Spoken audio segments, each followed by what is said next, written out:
The casino chips clattered against the table as Mark tossed them down, his wedding ring glinting under the harsh fluorescent lights. I watched from across the room, my heart pounding but my face carefully neutral.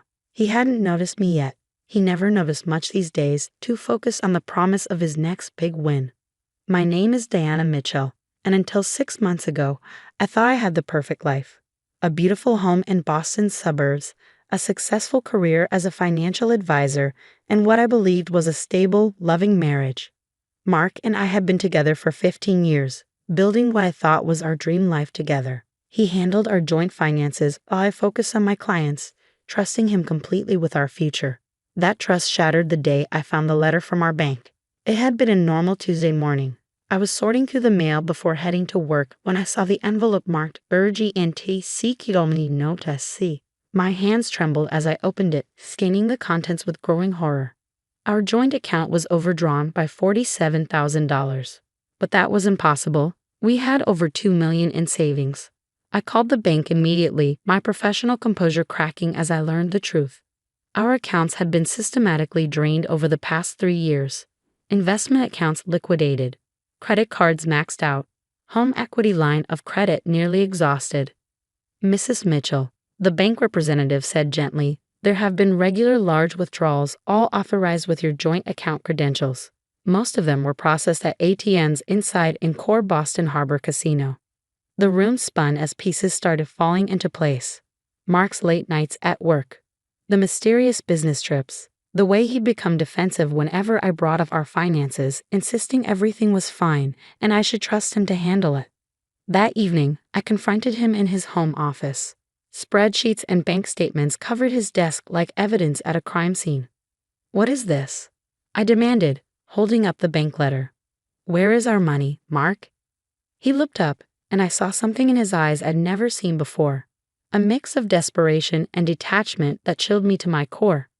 "It's fine," he said, waving his hand dismissively. "I've got a system worked out. A few more weeks and I'll win it all back." "You worry too much, Diana." "Win it back." My voice cracked. "How much have you lost?" He wouldn't meet my eyes. "Look, the market's been tough. I had to make some moves to cover our positions. But I found this great opportunity." "How much, Mark?" He muttered something under his breath. "What was that?" $2.3 million, he said finally, give or take. The room tilted dangerously. Our entire retirement fund. The money we'd spent 15 years building. Gone. "But that's not all," I pressed, my voice eerily calm. "Is it?" He shifted uncomfortably. "There might be some other obligations." "How much debt are we in?" "About 800,000. He said it like he was discussing the weather. "But like I said, I've got a system. This guy at the casino showed me a foolproof way to—" I cut him off. "Stop. Just stop." I walked out of his office in a daze, my mind racing. 15 years of marriage, of trust, of building a life together. All of it gambled away without a second thought. I felt sick, but underneath the nausea was something else. Something harder and colder that had been building for months as I'd watched our marriage slowly unravel. That night, I lay awake in our bed, listening to Mark's steady breathing beside me. He could sleep soundly, unburdened by the weight of his betrayal. But I was wide awake, my mind crystallizing around a single thought. I had to protect myself. The next morning, I went to work as usual, but instead of meeting clients, I spent the day making calls. First to a divorce attorney recommended by a colleague, then to a forensic accountant, finally to a private investigator. "Document everything," my attorney advised. "Bank statements, credit card bills, casino receipts, anything that shows the extent of his gambling. And don't let him know you're preparing to leave. Men like this can become desperate when cornered." For the next 3 months, I played the perfect wife. I smiled and nodded when Mark talked about his system. I pretended not to notice when he came home at 3 a.m. reeking of cigarettes and desperation. I even acted concerned when he asked to borrow money from my personal account for a sure thing. But while he was losing himself in the neon glow of the casino, I was building my case. The private investigator tracked his movements, documenting every visit to the casino, every withdrawal, every loss. The forensic accountant pieced together the extent of his addiction, uncovering accounts I hadn't even known existed. The evidence was damning. Mark hadn't just gambled away our savings, he'd taken out loans in my name, forged my signature on documents, even mortgaged our house without my knowledge or consent. This is criminal behavior, my attorney said, reviewing the files. We can pursue charges if you want. I considered it, but revenge wasn't my goal. I just wanted out, and I wanted to salvage whatever I could from the wreckage of our life together. So I kept playing my part, all while methodically preparing for my escape.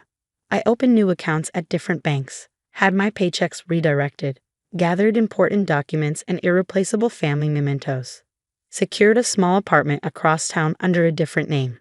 Mark noticed nothing, too consumed by his addiction to see what was happening right in front of him. He still came home talking about his latest system, about how he was due for a big win, about how everything would be fine if I just trusted him. The breaking point came sooner than I planned.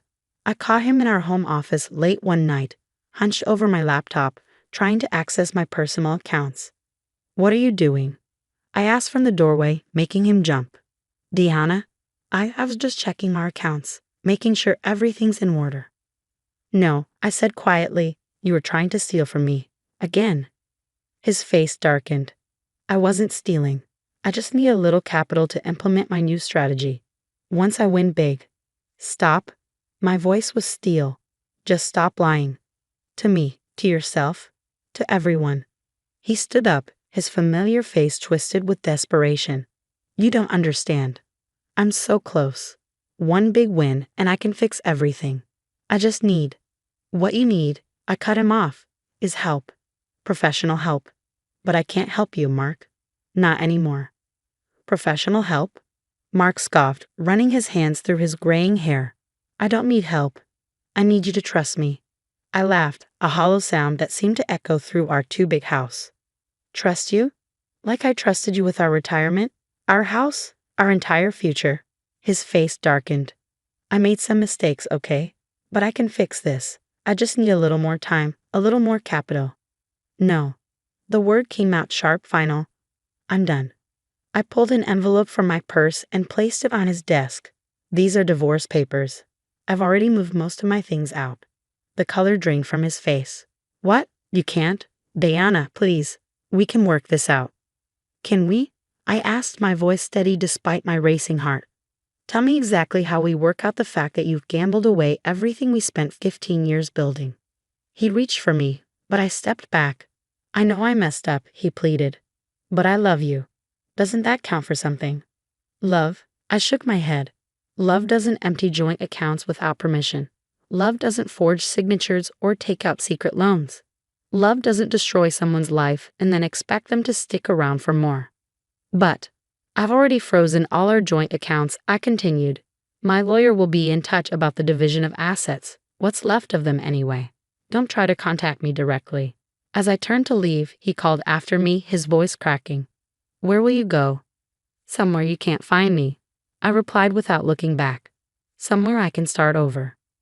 The next few weeks were a blur of legal meetings and financial damage control. My attorney worked to protect what assets remained while the forensic accountant continued uncovering the extent of Mark's deception. The numbers were staggering. $2.3 million in gambling losses, $800,000 in debt, multiple maxed-out credit cards, and a second mortgage I'd known nothing about. Mark didn't take it well. He alternated between desperate pleas and angry threats, showing up at my office, bombarding me with calls and texts. I documented everything, building an even stronger case for the divorce. "He's spiraling," my private investigator reported. "Spending more time at the casino, taking bigger risks. You should consider a restraining order." I didn't want it to come to that, but when Mark showed up at my new apartment one night, clearly drunk and demanding money, I had no choice. The police escorted him away, and the next day, I filed for the order. Through it all, I kept working, building my client base and reputation. My colleagues were supportive, many of them having suspected something was wrong long before I did. They helped me network, brought me new clients, gave me the professional foundation I needed to rebuild. One evening, about 2 months after I left, I received a call from an unknown number. It was the casino's security team. "Mrs. Mitchell, we have your husband here. He's caused a disturbance, accused several dealers of cheating. He keeps saying you'll vouch for him, pay his markers. I closed my eyes, fighting back tears. I'm not responsible for him anymore. We're separated, and there's a restraining order in place. Understood, ma'am. We'll handle it from here.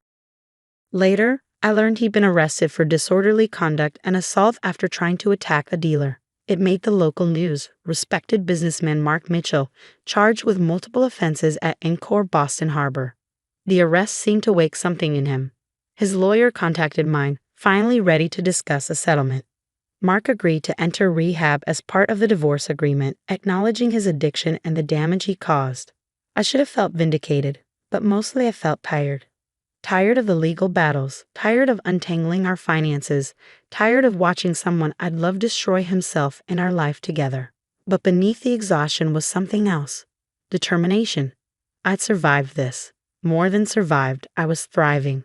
My personal client list had grown, my reputation stronger than ever. I'd moved to a smaller but comfortable apartment, started rebuilding my savings, and most importantly, reclaimed my sense of self. 6 months after finding that bank letter, I sat in a courtroom as our divorce was finalized. Mark was there, looking smaller somehow, the rehab having stripped away his false confidence. He tried to catch my eye, but I kept my gaze forward, focused on the judge. When it was over, he approached me in the hallway. "Deanna, Don't," I said quietly. "Just don't. I just want you to know I'm sorry. For everything." I nodded, finally meeting his eyes. "I hope you get better, Mark. I really do. But I can't be part of that journey." As I walked away, my heels clicking against the marble floor, I felt lighter than I had in months. The worst was over. Now came the part I'd been planning for, the rebuild. 1 year after the divorce, I sat in my office reviewing a client's portfolio when a familiar name popped up in my email. Mark's sister, Jennifer. "I know we haven't spoken since everything happened," her message read. "But I thought you should know, Mark's in trouble again. He relapsed after rehab. Borrowed money from Dad's retirement fund. They're about to lose their house." I stared at the screen, a mixture of emotions washing over me. Mark's parents had always been kind to me, treating me like their own daughter. The thought of them losing everything because of their son's addiction made my stomach turn. "I'm not asking you to help," Jennifer continued. "God knows you've been through enough. I just thought you deserved to know, since Dad listed you as his financial advisor years ago and never changed it." I leaned back in my chair, thinking about the man who had welcomed me into his family, who had taught me to fish on summer weekends, whose wife had shared secret family recipes with me over countless Sunday dinners. They didn't deserve this. After a moment's hesitation, I picked up my phone and dialed Jennifer's number. "Tell me everything," I said when she answered. The story was grimly familiar. After rehab, Mark had stayed clean for a few months, found a job at a small accounting firm. But the addiction pulled him back, and this time, with his own assets gone and my financial guardrails no longer in place, he turned to his parents. He told them he needed money for a business opportunity, Jennifer explained, her voice tight with anger. Dad trusted him, gave him access to their accounts. By the time they realized what was happening. "How much?" I asked, already pulling up their file on my computer. "Almost everything. Their savings, their investments. Dad even took out a second mortgage because Mark convinced him the returns would be worth it." I closed my eyes, remembering how easily Mark could persuade people when he wanted something. His charm had fooled me for years. Of course, his own parents would be even more susceptible. "Send me all the paperwork," I said. "Bank statements, loan documents, everything. And don't let them sign anything else." Over the next few weeks, I worked overtime, examining every transaction, every document, every possible angle. I reached out to colleagues in elder law, consulted with fraud specialists, built a case showing how Mark had manipulated his parents. The banks were surprisingly cooperative once I presented evidence of financial exploitation of seniors. The second mortgage was invalidated due to questionable circumstances. Investment firms reversed some transactions after we proved Mark had misrepresented himself.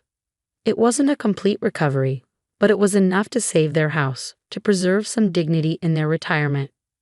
Throughout it all, I never spoke directly to Mark or his parents. Everything went through Jennifer or the lawyers. But one evening, as I was leaving my office, I found Mark's mother waiting by my car. "Deanna," she said softly, her face lined with grief and gratitude. "Jennifer told us what you did." Mrs. Mitchell. Please, she interrupted, stepping closer. Let me say this. We failed you. We should have seen what Mark was doing, should have supported you when everything fell apart. Instead, we let him convince us you were exaggerating, that you'd abandoned him when he needed you most. Tears spilled down her cheeks. We were wrong. So wrong. And even after everything, you still helped us. I felt my own eyes welling up. Your family, I said simply. What Mark did, that doesn't change the love and kindness you showed me for 15 years. She hugged me then, and for a moment I let myself remember the warmth of Sunday dinners, of family holidays, of belonging. He's agreed to long-term treatment, she said as she pulled away. Real treatment this time, not just rehab. Maybe this time it will stick. I nodded, hoping for their sake that she was right. Today, 2 years after finding that bank letter, my life looks very different. I've built a successful practice specializing in financial recovery and protection for families affected by addiction. Many clients come to me through Jennifer, who now runs a support group for families of gambling addicts.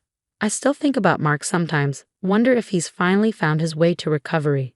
Jennifer keeps me updated. He's still in treatment, taking it seriously this time. His parents visit him regularly but maintain strict financial boundaries. Last week, I received a letter from him. I recognized his handwriting on the envelope but didn't open it immediately. When I finally did, I found 12 pages of apology, taking responsibility for every lie, every betrayal, every moment of trust broken. You saved our family twice, he wrote. Once by leaving, forcing me to face what I'd become, and again by helping Mom and Dad when you had every right to turn away. I don't expect forgiveness, and I'm not asking to be part of your life again. I just want you to know that I understand now. I understand everything. I filed the letter away in my desk drawer, next to the final divorce papers. It didn't change anything, couldn't change anything, but it felt like closing a chapter that had been left unfinished. Sometimes clients ask me how I can do this work, how I can immerse myself in stories of addiction and betrayal day after day. I tell them the truth, that understanding financial trauma from both sides, as a professional and as a survivor, gives me a unique perspective. That helping others protect themselves and rebuild their lives helps give meaning to my own experience. The money Mark gambled away is gone, but I've rebuilt my savings, my career, my life. More importantly, I've rebuilt my trust in myself. I know now that I'm stronger than I ever imagined, capable of not just surviving betrayal but of turning that pain into purpose. Last Sunday, I had dinner with Mark's parents and Jennifer. We didn't talk about Mark or the past. Instead, we shared a meal, told old stories, and enjoyed being family in a different, perhaps more honest way than before. As I drove home that night, I thought about how life's biggest betrayals can sometimes lead us exactly where we need to be. I'm not grateful for what Mark did. I'll never be grateful for that kind of betrayal, but I'm proud of who I've become because of it. A few days ago, a new client sat in my office, tears streaming down her face as she described discovering her husband's gambling addiction. She looked broken, lost, just like I had been 2 years ago. I don't know how to start over, she whispered. I reached across the desk and took her hand. Let me help you, I said. I know exactly where to begin.